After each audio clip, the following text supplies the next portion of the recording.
Hello everyone, this is Jimmy and welcome to episode 20 of, what pack is this? Enigmatica 2 Expert.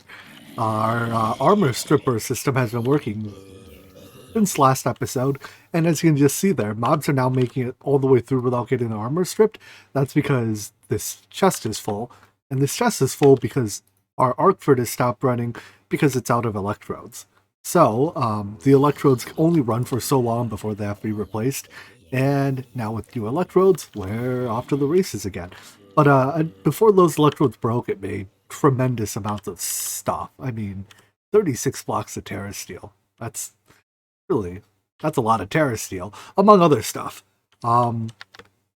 Let's check up on some of the other stuff we accomplished last episode. The Induction Multiblock is now full. In fact, I even added 5 more induction cells, I believe they're called, to it. So it has 2 billion capacity. And in fact, let's just request another 5 of these. Every now and then we can just kick off 5 more induction cells. And we can just throw them into the induction matrix to give it more capacity. But there's 2 trillion RF stored in there, which we can now use that energy to power our this thing, the crafting core. However, to make the awakened draconium, if I click the side, it opens the UI, right? Or not awakened draconium. To make charged draconium, we need to pump 10,000 RF a tick into it, and that's more than we can comfortably do with power cells. So I think it's time to retire the power cell. Well, not entirely retire the power cell, but I think we need to have something else for transferring tremendous amounts of energy. And for that, look no further than flux networks. Using flux points and flux plugs, we can send and receive huge amounts of energy wirelessly. And I don't even think it's actually all that expensive. What is this telling me? I don't know. We're just going to do the crafting recipe. But yeah, with flux points and flux plugs, we can wirelessly transport. It's basically limitless. It can do up to like 2 billion RF a tick. So there's one minor challenge to making flux cores. Once you have a single flux core, they're trivially easy to make, right? Some flux, which is basically redstone and black quartz, plus obsidian lets you duplicate it. But to get your first one, you have to sag mill a dimensional transceiver. So that requires an titanium capacitor. So we can't actually make our first one yet. What I'm going to do then, for just the time being, I'm just going to move our pedestals over to the induction matrix where we can directly plug into them. So if I put this a little cramped here, huh? But if I put that there, we should be able to charge this. There we go. And how long does this take? I'm not quite sure. 200,000 million billion. Oh, there we go. That gets us 2 charged draconium, which can allow us to make the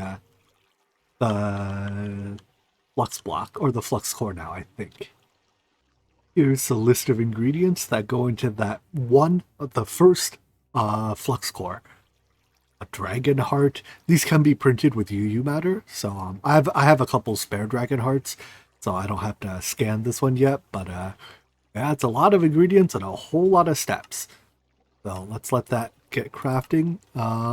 Hopefully this doesn't use any of the machines I'm bottled. No, it's not using any of the machines that, well, it's basically not using this machine, the one that's making enriched alloy, because it'll be making enriched alloy for a little bit. Anyways, that gets us a dimensional transceiver, and this just has to be run through a sag mill to get flux cores. So I think I have a sag mill here, right? Do the thing. There we go. 32 cores. We're going to set one aside. Since our in case of emergency flux core, no matter what happens, as long as we have one flux core, we can duplicate them. And Applied Energistics doesn't like recipes like this, where the same item is in the input and the output. So I'm just going to manually craft a whole bunch of these. The flux plug is the first part here. It takes energy out and adds it to the network. So let's start by creating a new network. That was a fun sound. And we can make it a public network because I'm the only person on this server. Then we link this to that network. Did I not create the network? There we go. If you check this disable limit, it ignores the limit value here, which is convenient. It means that you can transfer, like it doesn't limit how much energy can be transferred through it. Then I like to personally just have a flux controller. This can go anywhere, so I'm going to put it right here. Because why not? Once again, link this to our network. Disable limit, and this thing lets us charge our inventory. So if we do this and hit enable wireless, it'll send RF to any items we hold. I don't think it includes the bauble slots, but it'll wirelessly charge any item in our inventory that accepts energy. So it's just a infinite range wireless charger. Very convenient. And lastly, the third part is the flux points. And we'll use any number of these. Oh, nice spike. We'll use any number of these to transfer energy to where we need it to go. So, oh dear, where's the sudden lag spike coming from? It happened right as I turned this flux controller on, didn't it? Maybe something's wrong with that. Hey, you. Stop doing the thing. Removing the flux controller appears to have fixed the problem, so I guess we'll do without. It's a luxury, but it's a luxury I can live without. Anyways, let's set this flux point here. This is what sends energy, and now we can disable the limit so we can send 10 million RF a tick into this thing. There we go, output 10 million RF a tick, and this will just charge all of our draconium for us, 2 pieces at a time. So if we... Oh, is it flux networks in general when it's transmitting energy it's laggy? Because I just rubber banded again. But we can see here, our energy output is now very high. And that energy is going to charge the draconium. But it only takes... Yeah, something about flux networks is very misbehaving. I'll have to look into that. But it only takes 2 billion RF per tick, or 2 billion RF per block. I guess 1 billion per block, right? 2 billion charges, 2 blocks. And I'm only charging like 500 blocks or so. So that means will only drain about 500 million or 500 billion RF from here, a quarter of it. No big deal. But I'm going to take a second and see if I can figure out what's up with Flux Networks, if there's some setting I have to do to make it play nice with my TPS. Apparently, Flux Points and Flux Plugs can actually control wireless charging now. So I actually had to turn it off. I couldn't just delete or break the Flux controller. But yeah, something about the wireless charging, maybe one of the items in my inventory. I don't know, something didn't play nice. So I turned that off and now we're okay. And we're making charged draconium too. Apparently you can't extract the finished product from the bottom of the crafting core. I don't know, or maybe I had something misconfigured. Anyway, in any event, here's more charged draconium for more capacitors, and let's make and upgrade the capacitor in our mob farm, just so that we get mob spawning that little bit faster. Faster spawns means more armor pieces stripped, means more materials. Most of it will be Terra Steel, because really everything else we probably have enough to just beat the game with already. Alright, so let's get back to where we left off last episode, and I think that was the production of Wyvern Cores. We have produced primal mana, and I think now we just have to use it to do the crafting. So for this, let's make ourselves an advanced carpenter. Oh boy, that's a recipe. And use that to start making Wyvern Cores. So for this one, I'm going to dedicate a carpenter just to be filled with primal mana. So this one machine will only make Wyvern Cores and Draconic Energy Cores. Right, I believe there's no other recipes that use primal mana. And because primal mana is only used in the carpenter here, we don't need to keep a particularly large buffer of it, because we can craft it very quickly. I think this modular machine takes the prize for most unique blocks used in its construction. it comes out at, let's see, 9, 10, 11, 12 unique blocks, and I could have opted for a 13th, but I chose to stay homogeneous with machine casings instead of a mixture of casings and glass. So yeah, that's a lot of different blocks to go into one thing. But with the whole preview rotation working, not that hard to build. I'm gonna put all the pieces where they belong. Strangely enough, it only uses 7 buckets of cryopium. I guess you don't need one right in front of the, whatever this is, gearbox. You don't want to freeze your gearbox after all, right? Turns out this machine didn't need the blueprint, so I wasted a thing crafting it. But since I made the blueprint, I'm putting it in the machine. All right. The fluid input is there, so let's run a fluid duct. We need to go this way to put our. I do need that piece to put our. What's this fluid again? Primal mana into the thing. You know what? Let's use a blue channel. It's a bluish fluid, right? And then item output is here, so I'll just put an interface against that. And we'll put another interface against the input, item input, which is this one. And then we can just dump the recipe into applied logistics. Now I can request Wyvern Cores. However, that runs into the problem of we are still missing some components. So Shulker shells and Ludicrate blocks. Shulker shells just require a mob farm. I don't think there's any other way to get them. Nope, we just have to spawn and kill Shulkers. I'll make a powered spawner or farm for that in just a second.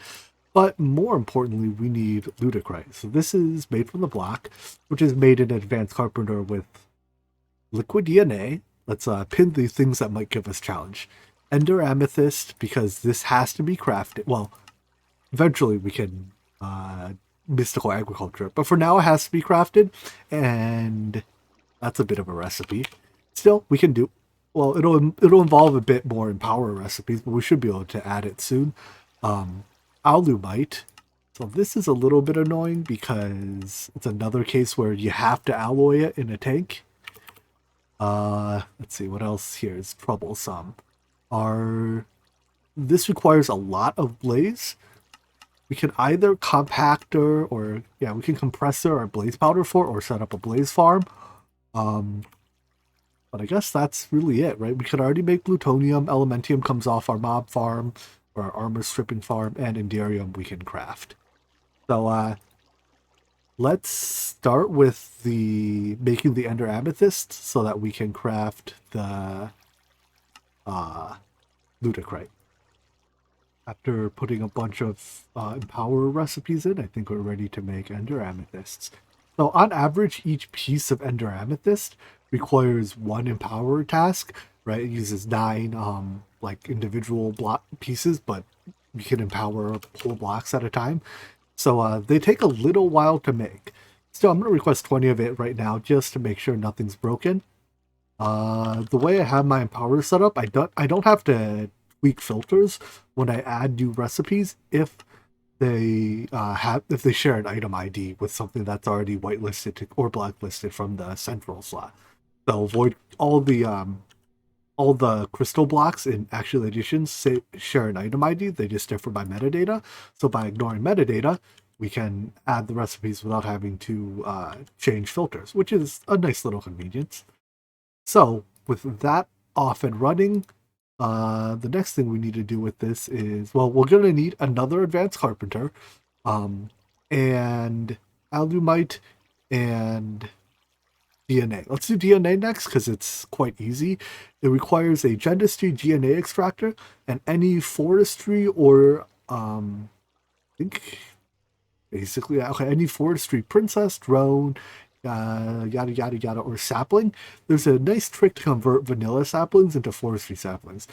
I'm just going to try to see if it accepts vanilla saplings. If not, I'll show you what we can do to turn vanilla saplings into forestry saplings. But first we need to make a DNA extractor. The DNA extractor just needs some labware.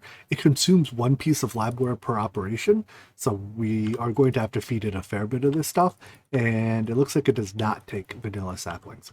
So if we make a analyzer, this one, the portable analyzer, we can use it to convert vanilla saplings into forestry ones. The analyzer is used to give you like the traits of the sapling. So if you give it some or bees or anything, but if you give it some honey, it'll analyze your thing for you and tell you like it's I don't know. There's like production stats, genome stats in general. It's all encoded in here. But if even if you don't give it honey, it'll just convert saplings into their forestry equivalents. So oak become apple oaks, and these are processable through this machine. So this makes not a lot, I think, but it makes a little bit of DNA. Makes 100 millibuckets per, and for 5. Is this a case where, nah, if we make the advanced carpenter, it uses half as much DNA and like half as many ender amethysts. It's probably worth making the advanced carpenter still. All right, so yeah, this will make the DNA. I put an interface here to give it genetics labware, and I just crafted a bit over 1,000 labware to supply it with. In fact, I'm going to do the same thing with oaks and just convert a whole bunch of these trees over to the forestry equivalent, running them through this, and we'll have enough for, it'll be enough of a backlog that we shouldn't run out in the foreseeable future. And in fact, I don't expect we'll run out of these before we beat the pack. The second Carpenter is a bit easier to build than the first because all the recipes already exist. You just have to ask the AE system to build the pieces for you. Anyways, this now has the fluid inside, and we are just waiting to make lutecrite because we still need. Let's see, what part was it? Alumite. Right, alumite here is an alloy. We'll make it in the ingot former. However, we still have to alloy in the tank. Well, iron to aluminum to obsidian. So again, that only has 3 inputs, so it'll look kind of like this one. We don't have to do the weird phantom face thing, and it should be pretty easy to make. Like before, there's 1 melter for each thing, obsidian, iron, and aluminum, and they all get alloyed. Well, they get melted into individual tanks, where they get alloyed together.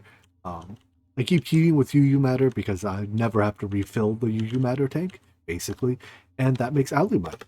All right, so what's left on the Wyvern core? Blaze meshes and shulker shells. So for now, I think because we have so much blaze powder, I'll just use the compressor recipe. I don't have an IC2 compressor set up, do I? No. I'll add I'd prefer the IC2 compressor over the whatever this thing is, the pressurizer when possible, just on account of the IC2 compressor with enough overclockers being faster. This blaze mesh recipe is going to be the very last molecular assembler slot I have so far, which means we're going to have to add another molecular assembler tree. Woohoo, there goes another forest. Third assembler tree is done. It looks, smells, and tastes just like the first 2, and that's a good thing. All that's left to make more, or to start making Wyvern Cores, is the shulker shells. For that, I'm going to set up a shulker spawner. So if we combine this with that, we have to make a shulker spawner. Yep, and then get a capacitor for it. May as well use the best one. And for this, I think I'll put it into this room here that I'm not using. This is a room I was previously using for wither. Excuse me. Did you not? For wither skeletons. Except now I don't farm wither skeletons anymore. So we can repurpose this room as a shulker spawner. Shulkers are a little different from normal mobs in that I think they only spawn on surfaces. So I might have to lower the ceiling in this room to get them to spawn, but let's just give it a shot and see what happens. Also, sleep through the night. It might only spawn on the... Well, I guess it's able to spawn them in midair, because I saw a few pop up in midair. But this is able to kill them, and that gives us shulker shells and shulker pearls. I'm gonna put a wall up later, but the pearls are nice because they let us make these pearl ender hoppers, which are great for item pickup. Oh, generally speaking, we probably don't need that many of them. But, yeah, I guess we're good to go. Oh, wait. It does make it to the ceiling. And they're teleporting out. Okay, hold on. This is not okay. Let me turn off that spawner. It's gonna be a little difficult. Oh, shoot. What have I done? I have creative flight. What am I saying? Creative flight ignores the hover effect. Alright, let's turn you off and do something about the leaking problem. I'm going to try a environmental controller with the no teleport module. It says prevents Enderman from teleporting, but I believe it's even capable of preventing me from teleporting, like with this thing. Of course, I'm not on the list, so like I have it set to mobs mode, so it's not going to affect me. Or is it because I was outside its range? I don't know. But it's set from Y level 60 to 70 in a radius of 5, so let's see, 1, 2, 3, 4, 5. Yeah, that should cover the entire mob farm here. Let's give it a shot. I have this lever bound to that, so I can turn it on and off without having to go inside. Hopefully this will result in none of the shulkers leaking out. So far so good. I like holding the this thing because it'll make any that leak glow, which makes it much easier to see them when they're being sneaky. But yeah, this seems to be working. So last step is to route these items into drawers somewhere. I'll probably just add it to this drawer wall and run an item conduit over to it. It makes essence. I'll throw the essence out. Shulker shells set up. That should be the last step towards making Wyvern Cores. So let's see if we can make 40 of them. It looks like we can, and only 18,000 bytes. What are the highlights of this? Not much of anything. 28 blocks of mana infused metal. It's mithril. Has to make some enderium. I mean, nothing here is like crazy expensive, huh? It's just a whole lot of steps. Alright, well, have at it, I guess. Start. And yeah, this many steps would suck to do by hand, but that's what the ME system is for. So let's give it a couple minutes for it to do its thing. It says it'll take 33 seconds. That's a lie. I suspect it'll take closer to 2 or 3 minutes. But I'll come back with our 40 Wyvern Cores are done. Oops, made one small mistake. I forgot that these item outputs don't auto push. Well, the Wyvern Cores are just sitting in here when they finish instead of being actually put away. Easy enough to fix, just swap this interface to a full interface and insert into it with an item con. I think I made a similar mistake here. That's the input. The input works like that. Oh no, here's the output I already manually extract into an interface. Perfect. So they're coming along. More than halfway there. It's probably also time we actually upgraded all of these machines to Resonant tier. I forget why we didn't upgrade them before. I was missing some crafting component to make it easy to do so. I think it was the Blizz powder or something, but like I set up this thing to duplicate Blizz powder some time ago, and I haven't bothered upgrading most of my machines to Resident here yet. So now I have. The other Wyvern-like core is the Energy Core. This is just a Draconic core dipped in redstone, so that should be much easier to craft, all things considered. And do the thing. That's why I upgraded this thing, because I figured this process would be way too slow without it. Alright, that should complete a quest, and this should complete a quest. Ah, there we go. We are completing Draconic Evolution quests. Do these give better reward bags than the other stuff? I mean, it's like the late game quests, right? Nope. 101 is standard loot quest metadata. Oh well, we don't have Elf Glass yet. What can we use this for? Literally nothing. Good. The next thing to work towards is probably Awakened Draconium. However, that looks like we have to go through the Fusion Crafting Core to get there. So the Fusion Crafting Core can be replicated but we have to make one of them. And oh boy, is this a recipe. All right. I guess let me start by adding a lot of pedestals to our crafting core, which I think by now has finished making all of our, yeah, that's probably just enough charged zirconium to finish a pack with. But if we need to make more, we can do so. Anyways, yeah, I have to add a bunch of pedestals to it, and we have to make this thing. Yikes. Let's just take a look. Is there anything here we just straight up cannot make yet? We haven't done this. Maybe we should... This... How many of these frames do we need to use? We're going to be using a number of these frames throughout the end game, huh?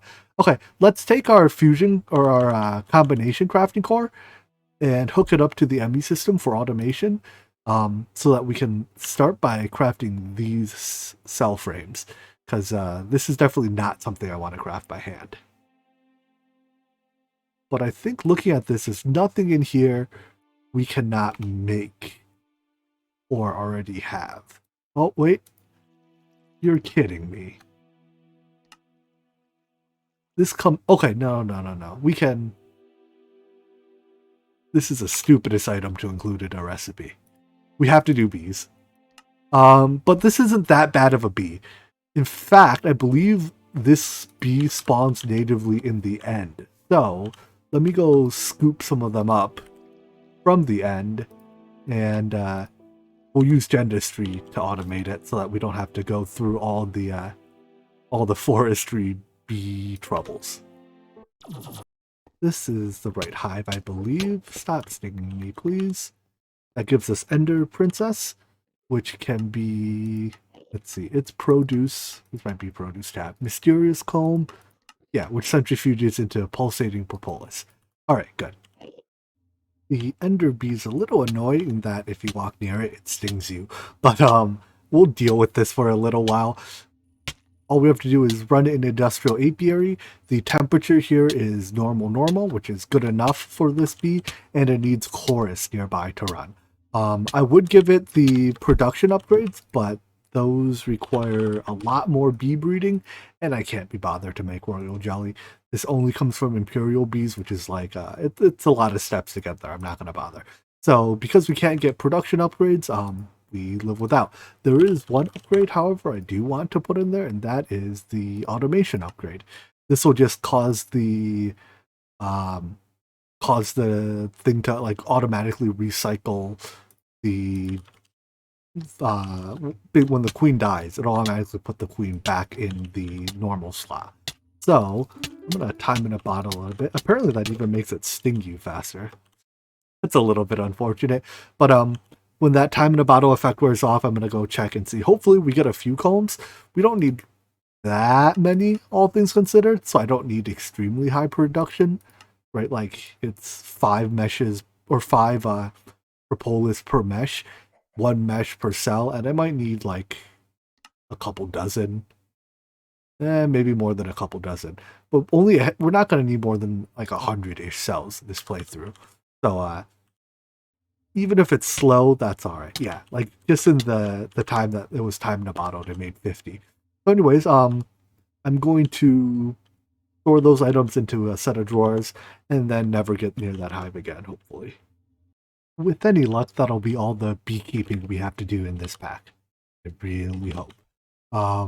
Anyways, let's move on and get back to our crafting core automation. So, the way this works is that you can insert any item in the top, and you can extract the final product, I guess, from the side or the top, maybe. I think the top is just like a single slot inventory that looks at whatever is in there. So it's easy just to extract it from the top. The thing I want to craft first is... What is this? Creative screen. Hey, do we want to make a creative item? Not a very useful one, but let's see. Where was it? This thing. Oh, I guess we have to first make the resident cell, don't we? We do this in a standard thermionic fabricator. Is it the same recipe? Yes. that case, I'll just use a standard. In fact, it's even less glass than a standard thermionic fabricator. Well, let's set this up anyways, because I'm here. So I'm just gonna place this here, place all the pedestals around it. Should have actually, while I had that UI open, looked at how many items this takes. Let's look at the recipe with the most items. Probably this one. 1, 2, 3, 4, 5, 6, 7, 8, 9, 10, 11, 12, 13, 14, 15, 16, 17, 18, 19, 20 pedestals. I can work with that. These recipes have another somewhat unique trait to them, and that is that these are the first recipes we're doing that have more than 9 unique inputs. That means that we can't just encode them directly into applied energistics, because these processing recipes can only take up to 9 stacks of input. So to work around that, we'll use packaged auto.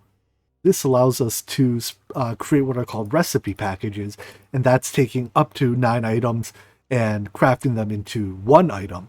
And then on the other side, we can take that 1 item and uncraft it into 9 different items. So this way we can take, in theory, up to 81 unique inputs, although by nesting it multiple layers, we can go, sky's the limit.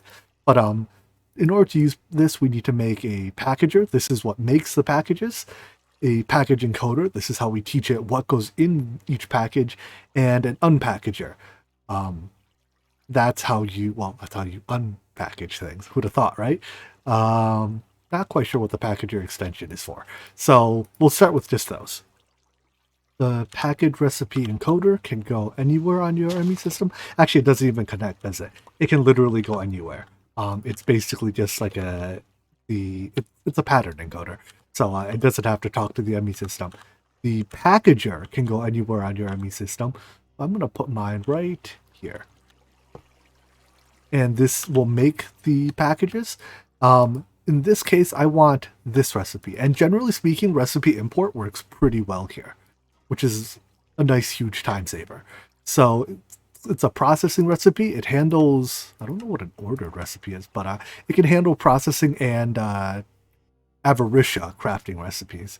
So anyways, we click save, and now you see that here it says to try to make this thing, it'll make 2 sets of packages. I like to keep 2 package recipe holders, one that I'm using to craft and one that I will update as we go. We put that recipe holder into the packager, and now we should see there's recipes for these packages. From here, there's 2 ways we could do things we could do. We could either take this package or this recipe package holder and put the unpackager anywhere else on our network, put this into it, and this will tell it that basically that will register the other half of the recipe, so like the unpackaging half, and it'll generate a recipe that looks like this. If we look at resident cell frame, it'll say the resident cell frame is made from the 2 packages. I personally like to encode that recipe myself because it gives you a little bit more flexibility in recipe distribution. So you're not required to put the recipe package holder into the unpackager. Dang it, stupid. So put the unpackager next to your interface. It does need power. And then you can put in a recipe, manually put in a recipe to the interface that says that, package 0 plus package 1 makes the item. So let's go and first get all the components that go into those 2 packages. So if we look, we are missing a whole bunch of recipes. Of all the bits that go into these 2 packages, I think we can make index 0. So wrap this for me, please. I do have a small problem where my Lapotron crystal recipe doesn't seem to work correctly. Let me figure out why. It doesn't quite understand that it can use it gets stuck at this stage, right? Scheduled 1. It doesn't seem to think that the energy crystal that got created is right for it. Is there a difference between these energy crystals? So that's no MBT data, and this one? This one has 0 tag MBT data? Wait, no. This, yeah, has no MBT tags, right? Why can't I overwrite it with one that has no MBT tags? I'm pretty sure this is the result of IC2 doing something very weird. So these Labotron crystals normally don't stack.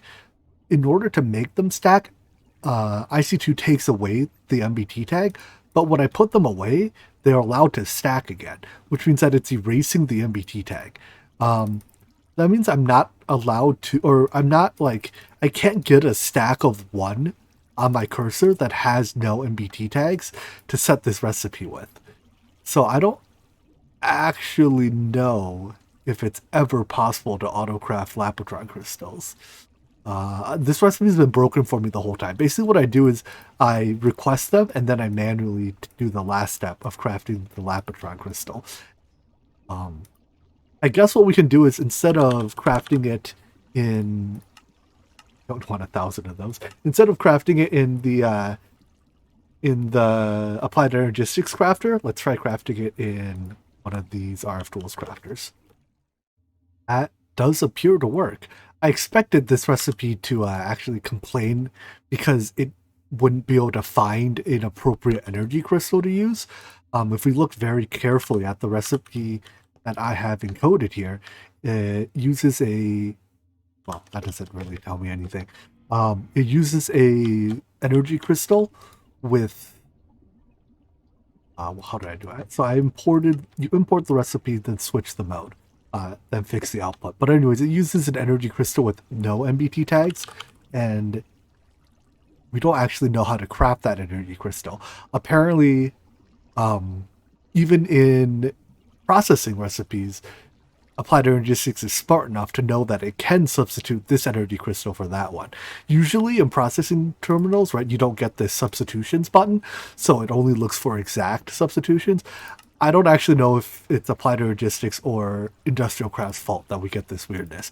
But in any event, it's fixed, so I guess I won't complain. Back to the packages then. That should allow us to make ID 0. Good. And in ID 1, we are missing cubic, boron nitrate, and the resident frame. So let's start with the frame. I think this is... for this, I'll dedicate just a regular thermionic fabricator to it. Oh, it uses mana dust. Cute. Let's make the cubic nitric boron first. So, this, unfortunately, we had armor from it. Like, we get this armor from the mob farm, but this armor cannot be recycled into it, so we have to actually craft it. And I think it's a bit of an involved process. Let's see. So we pressurize hexagonal into cubic. That comes from crystallizing boron nitrate solution, which is from reacting ammonia. Oh, yeah. Ammonia with boric acid. Ammonia is hydrogen and nitrogen. Nitrogen, I assume we get out of the air. Boric acid is water. Diborane is hydrogen and boron. All right, we've reached the bottom. So that's it. 10 steps. Let's go. All said, that isn't all that bad. So just to walk through everything here. First, a electric lytic separator turns water into hydrogen. I throw the oxygen away. We could use the nuclear craft one as well, but I think the mechanism one's slightly more energy efficient, or perhaps significantly more energy efficient.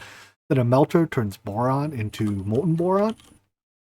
The hydrogen reacts with nitrogen from a nitrogen collector, makes ammonia.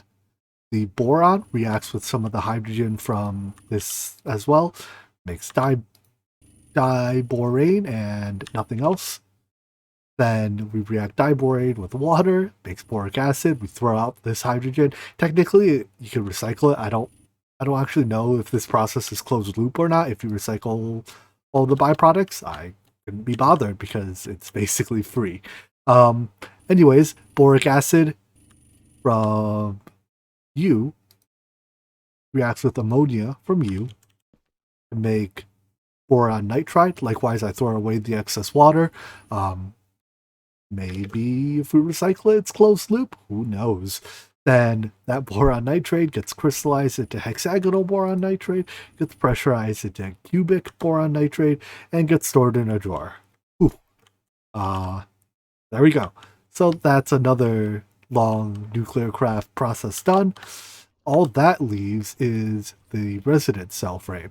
But this is going to be a little tricky because of the mana dust.